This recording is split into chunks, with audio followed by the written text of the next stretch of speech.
Et nous revoilà pour notre série de l'observeur et l'observé. J'ose croire que c'est une série qui va faire beaucoup de bien. En tout cas, moi, elle me fait du bien.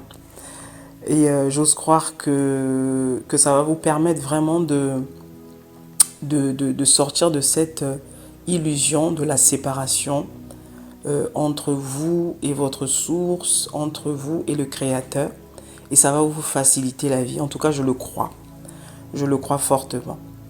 Aujourd'hui, je voudrais voir avec vous ce que j'ai appelé, moi, des outils de permission.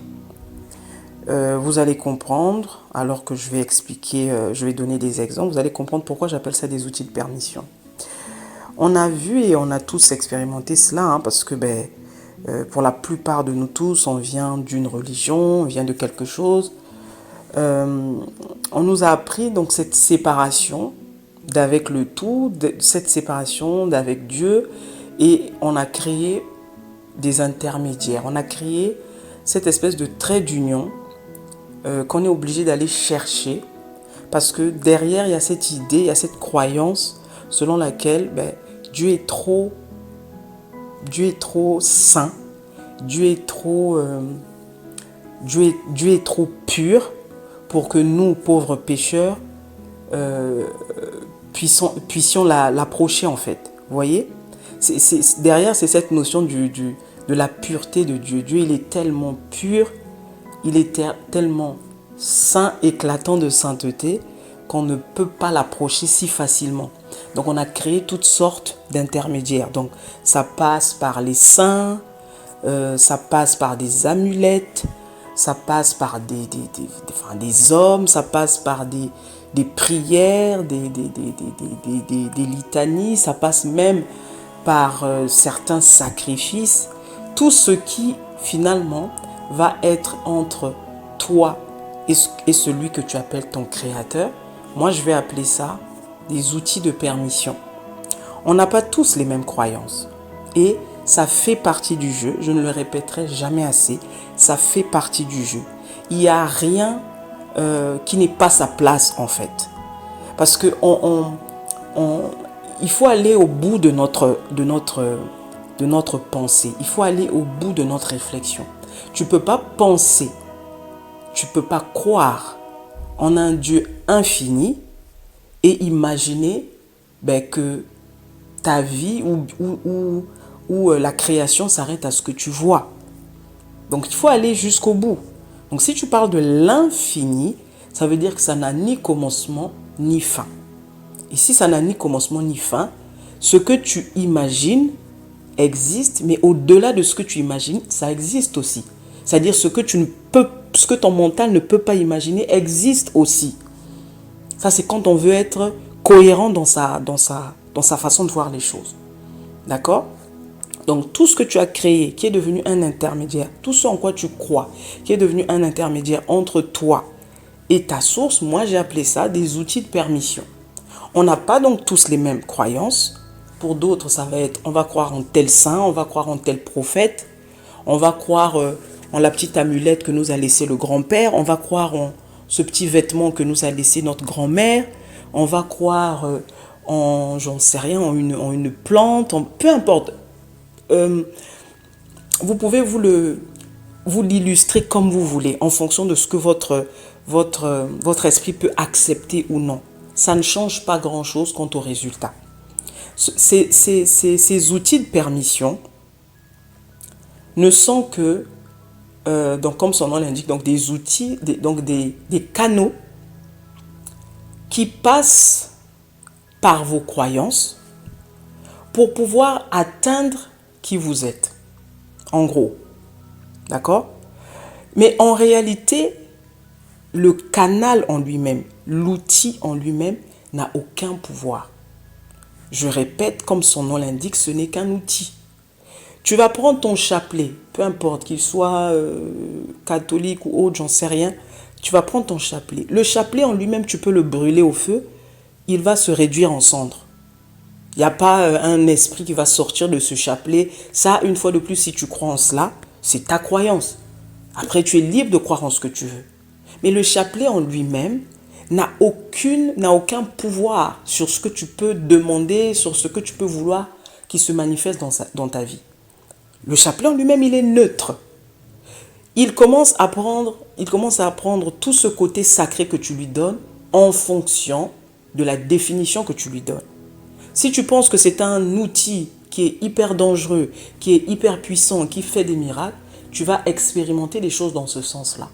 Mais la vérité ici, ce que moi je tiens à te dire, c'est simplement que c'est une illusion que de penser que une chose qui est sortie, qui est une manifestation humaine, c'est-à-dire qui est une création humaine, ne peut être plus que la création divine que tu es. Et ça, il faut que tu le comprennes. Il y a des gens qui ont fini par croire que le jeûne, c'est-à-dire jeûner pendant 3 jours, jeûner pendant 7 jours, jeûner pendant 21 jours, jeûner pendant 40 jours, c'est le jeûne qui va vous apporter la réponse que vous recherchez. C'est complètement faux. Le jeûne en lui-même, il est neutre. Il est neutre le jeûne. À part le fait de vous affamer, à part le fait peut-être de réhabituer votre corps à ce qu'il n'était pas habitué de faire. Donc là, on parle d'un point de vue physique. À part ces petites améliorations-là que vous allez peut-être ressentir au niveau physique, le jeûne en lui-même n'a rien de sacré. C'est pas parce que tu jeûnes 40 jours que c'est le jeûne qui va faire et que 40 jours après, tu trouves la réponse et que c'est le jeûne qui t'a apporté cette réponse. Une fois de plus, c'est parce que tu crois fortement en cette séparation, tu crois que tu as donné au jeûne un pouvoir qui en fait te revient. Simplement, c'est juste une perception en fait.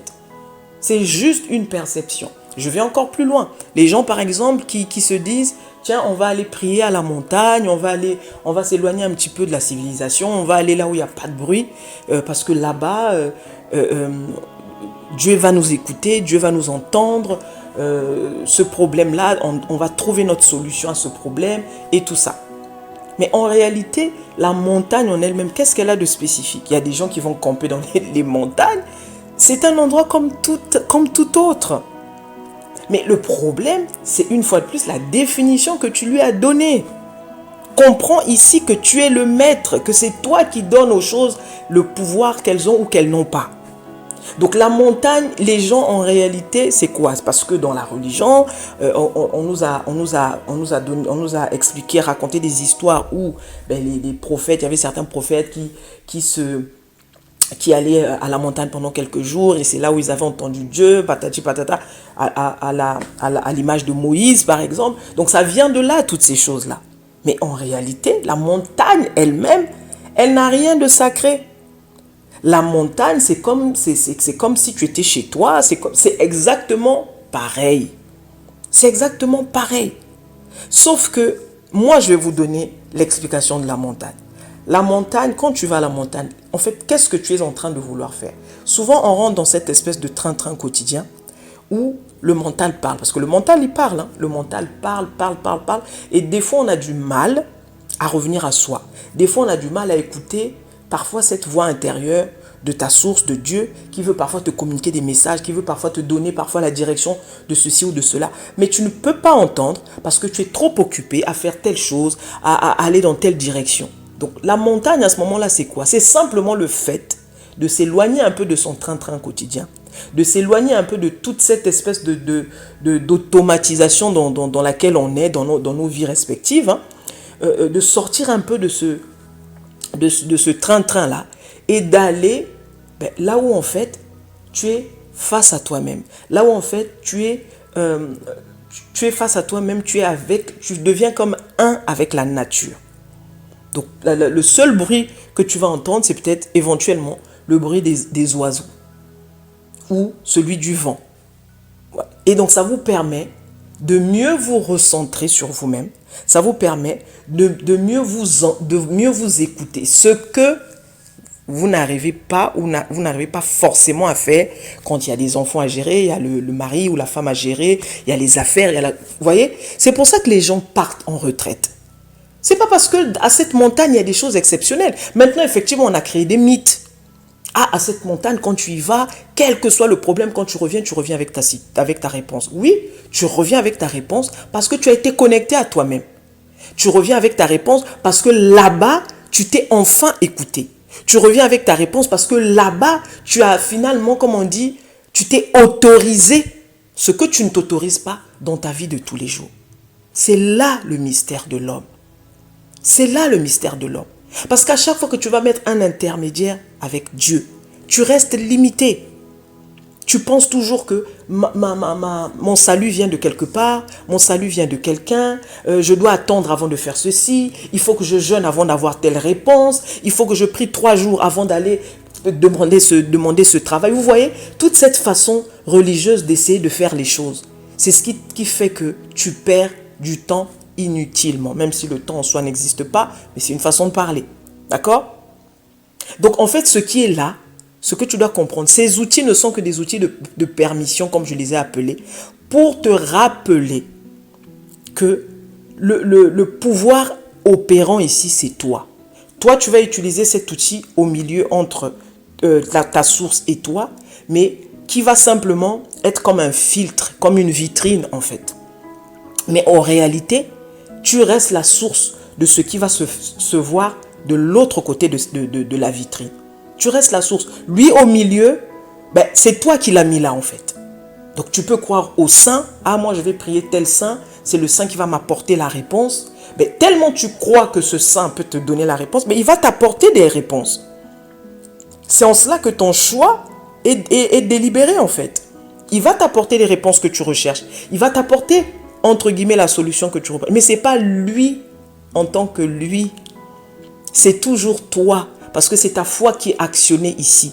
Et comme l'univers ne te donne que ce que tu demandes, puisque ta foi est basée sur cet être, puisque ta foi est basée sur ce saint, puisque ta foi est basée sur la montagne, puisque ta foi est basée sur l'eau bénite, puisque ta foi est basée sur, il y a quoi d'autre, sur, j'en sais rien, une amulette, tu vas voir le résultat se manifester. L'amulette en elle-même, tu la prends, tu la jettes au feu, elle est réduite en cendres et rien ne va se passer d'extraordinaire. Et même s'il se passe des choses extraordinaires, c'est parce que tu y crois. Vous voyez? Donc les outils comment j'ai appelé ça, de permission, c'est ça en fait. C'est toi qui permets par cet outil de voir la manifestation de ce que tu veux. Et c'est en cela que tu es un Dieu créateur. C'est en cela que tu crées ta réalité. Mais l'outil en lui-même n'a aucun pouvoir. Sinon, tous les gens qui jeûnaient seraient millionnaires pour ceux qui veulent avoir de l'argent, auraient rencontré l'amour de leur vie pour ceux qui veulent être dans des relations épanouissantes, seraient guéris pour ceux qui veulent guérir. Donc vous voyez bien que tout part d'une croyance à la base. Et c'est fondamental. Ton système de pensée, c'est ce qui crée ta réalité. Ce n'est pas autre chose. Si ton système de pensée est basé simplement sur la foi, en la source en toi, sans aucun intermédiaire, sans avoir besoin de passer par tel ou tel process, tu vas voir les choses se manifester. Bon, il y en a qui, en fonction du niveau spirituel qu'ils ont atteint, qui n'ont plus besoin d'intermédiaires, qui n'ont plus besoin de choses entre leur source et eux-mêmes. Ils vont droit, comme on dit, tu vas droit au Père. Tu vas droit à la source. Tu n'as plus besoin de passer par un intermédiaire parce que tu connais le chemin en fait. Mais comme je le dis toujours, tout a sa place. Sinon, ça ne serait pas là. Toute chose qui existe a le droit d'exister. Sinon, elle ne serait pas là. Et ces choses-là sont là pour nous apprendre, Vous allez voir des gens pendant un moment, cet outil a fonctionné jusqu'au jour où cet outil ne fonctionne plus. On est simplement en train de te dire, et si tu essayais autre chose? Parce que tout existe et tout a une raison d'être. Et si tu as essayé un autre chemin? Parce que tu as cru en cela pendant des années, ben finalement ça te montre son inefficacité en fait. Ça te montre ses limites. Vous voyez? Et donc c'est constamment toutes ces choses-là, tous ces enseignements qui te ramènent toujours à toi, qui te ramènent toujours à la source, qui fait un avec toi. Je t'assure, mon ami, quand tu comprends cette série de l'observeur et de l'observé, cette notion de la séparation, elle va se démanteler en fait. Parce que ça n'a aucun sens. Ça n'a aucun sens. Sinon de garder l'être humain dans ses limitations, dans ses limites, dans ses retranchements. J'espère que ça va vous aider. C'était ce que je voulais partager avec vous. On se voit plus tard dans la suite. Ciao.